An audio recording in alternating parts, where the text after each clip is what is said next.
What's up guys and welcome. You are watching Fazi Fitness. So most of us have seen this legendary picture of Dorian Yates training with a brace around him on one side while he was in prep for his last Miss Olympia. I guess that was back in 1997, where by the way he won his 6th Sandow. So Michal Krizo training one side of his upper half just a few days after his shoulder surgery. That is motivational as hell. Nothing can stop this guy from working out in the gym. So will this be of any advantage in terms of his physique? I have to say not that likely. But the thing is, this is mostly because of the mental aspects and his psychological piece, so that he doesn't go crazy during that recovery phase. So Michal Krizo played it really smart here. As soon as he made that decision that he won't be competing this year at all, he got off everything except maybe TRT, because he knew this will be a great time to detox, to clean out his system, and to refresh all his receptors after months and months of using those powerful compounds. So he has also started extensive therapy as well, to get his tendons as strong as possible and as quickly as possible. But the fact that Krizo went through an entire prep with a lingering injury, that just tells you that he should not rush this process. Because we all know a serious shoulder injury that can be so detrimental to a professional bodybuilder.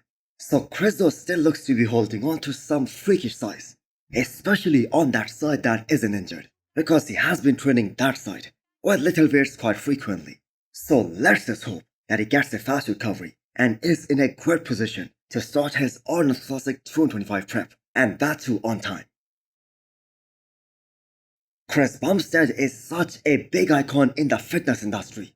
He puts up a story that he is going to be announcing something big in 3 days time, and there isn't even a single bodybuilding related page or YouTube channel that did not pick up this story. So after watching that story, different speculations have started. So the one that is prevailing the most is that this will be Chris's retirement announcement, that this will be his last Miss Olympia in Classic. Or an even bigger speculation is that he is dropping out of this year's Miss Olympia, which is gonna be totally insane, because we have been seeing this for months now, that he has been absolutely killing this prep for weeks on end now, and the man is looking so damn good with 5 weeks to go. So some people are speculating that this is gonna be his announcement of switching to men's open. I'm gonna say this might very well be a business related announcement, because the thing is he owns multiple of those, and everyone just lost their cool over it. And this just goes to show us that no one even comes close to the love and the popularity that CBum has received from this industry over the years. Now on a separate note, he was spotted training with Joe Bennett, aka Hypertrophy Coach, and the man looks to be in a comfortable spot for 5 weeks out of this year's Miss Olympia. Let's talk about this upcoming UK Pro, which by the way is gonna be the last Olympia qualifier for this year. So we just cannot forget about this guy, who placed 4th at this year's Texas Pro, and who I think is one of the favorites to win this show, Louis Breed. So no disrespect towards Rubil Mosquera, but the physique update that we saw from him at a little more than 10 days out of this year's UK Pro. Now even if he decides to jump into that show, even if he is doing that show, Louis Breed is a guy who is gonna make him look like he is 5 weeks out, because that is an insane level of detail and separation right there with more than 1 week to go.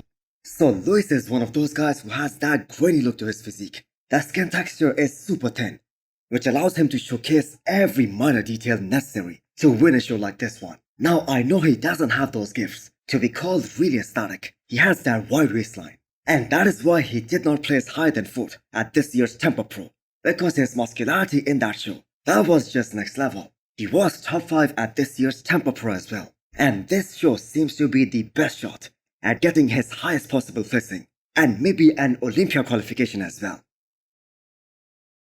So talking about UK Pro, who is gonna be standing in the way? That is gonna be Patrick Moore, who is claiming that this is gonna be his biggest and the sharpest physique to date. So the man did take more than 1 year off, because if I remember correctly, his last show was Chicago Pro in 2023, which was more than 1 year ago. So Patrick looked the biggest and the leanest he has ever looked in any of his off seasons. And all that hard work that he put in this off season, this should translate on the stage. As a 2 times former Olympian, he should be considered a legitimate contender to win this year's UK Pro and also get his Olympia qualification. And Patrick is gonna be polar opposite of Louis Breed and Vlad, in case Vlad gets his visa in time to compete here. I think we can all agree, no one is gonna have better lines or better statics than Patrick Moore in this show. So if he really brings the new size to the stage, and if he can also get insanely peeled, the kind of conditioning that we saw from him back in 2019, I think the judges are gonna reward him. So for anyone wondering that Patrick does not look any bigger in this posing video that was uploaded to his IG a few hours ago, well, this is a throwback video from the past Arnold Classic prep, which he did last year.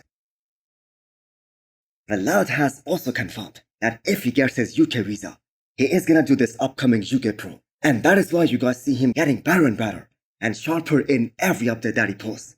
So he's the one who placed second this year at Chicago Pro, as well as fourth in Tampa. So Tampa was the show where he was able to beat Louis Breed.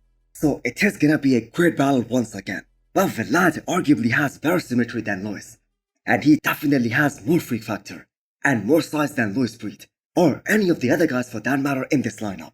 And no one in this show is gonna outmuscle this guy. So previously he was working with coaches from the Oxygen Gym Kuwait, but he just wasn't satisfied, especially with the kind of conditioning that he was bringing. But after working with Francisco, he has gotten better in every single show, and for the very first time in his career, he got rid of that tag that he is an Instagram bodybuilder, because this was the very first time he looked as impressive on the stage as he looks in his Instagram pictures. So I really hope he gets his UK visa, and that too on time, so that we can have an exciting last Olympia qualifier for this year.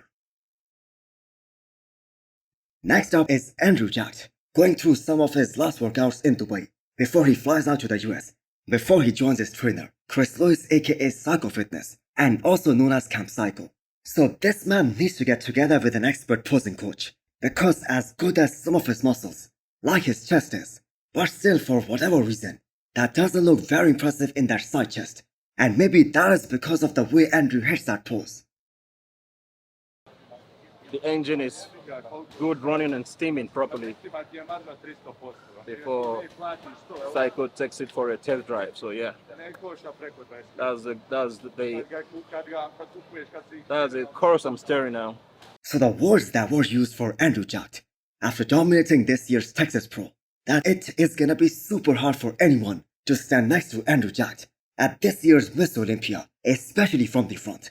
And all he needs to do is to bring that finals look of Texas Pro to this year's Miss Olympia prejudging, and he is gonna be scaring a lot of people. So Andrew has been working a lot on his back and his hamstrings as well, because those are some of the areas where he still needs to make more improvements, although he brought them up tremendously in just a matter of one off season. The ideal case scenario for Andrew, that would be cracking top 3 and get that automatic qualification for next year, so that he can focus on quote-unquote lagging body parts for 6 to 8 months and be totally undeniable in 2025. With the way prize money have been going up each year, every athlete will be looking to maximize the financial gains, especially in 2025, by doing all these shows, such as Arnold and Dubai Pro as well. So hit the thumbs up button if you liked the video, and smash the subscribe button if you wanna come back for more. Thanks for watching.